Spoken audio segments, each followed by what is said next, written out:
ফুলে ফেপে উঠেছে সমুদ্র, গার্ডওয়াল টপকে আছড়ে পড়ছে ঢেউ।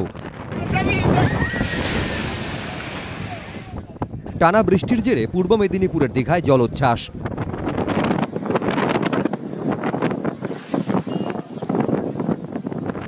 শঙ্করপুর মন্দারমণিতেও এক ছবি। জেলা প্রশাসন সূত্রে খবর, দীঘা, শঙ্করপুর ও মন্দারমণিতে পর্যটকদের সমুদ্রে নামায় নিষেধাজ্ঞা জারি হয়েছে। মৎস্যজীবীদেরও নিষেধ করা হয়েছে সমুদ্রে যেতে। সতর্ক করা হয়েছে জেলার উপকূলবর্তী এলাকার গ্রাম পঞ্চায়েতগুলিকে। পূর্ব মেদিনীপুরের বাকি জায়গাগুলিতেও এক ছবি। অবিরাম বৃষ্টিতে জলমগ্ন হলদিয়া পুরসভার বেশ কিছু ওয়ার্ড। কয়েকদিনের টানা বৃষ্টিতে কার্যত বন্যা পরিস্থিতি তৈরি হয়েছে পূর্ব মেদিনীপুর জেলার বিস্তীর্ণ অঞ্চল জুড়ে। আমরা এখন রয়েছি হলদিয়া পুরসভার এই 20 নম্বর ওয়ার্ডে।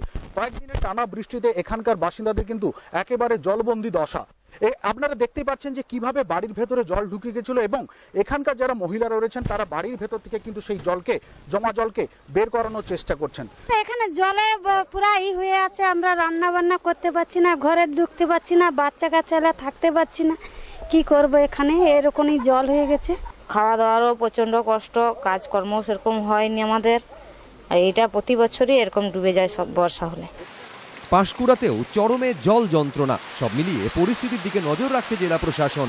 ফ্লাড সেন্টারগুলিকে প্রস্তুত থাকতে বলা হয়েছে। বিটন চক্রবর্তী ও ঋত্বিক প্রধান, এবিপি আনন্দ, পূর্ব মেদিনীপুর।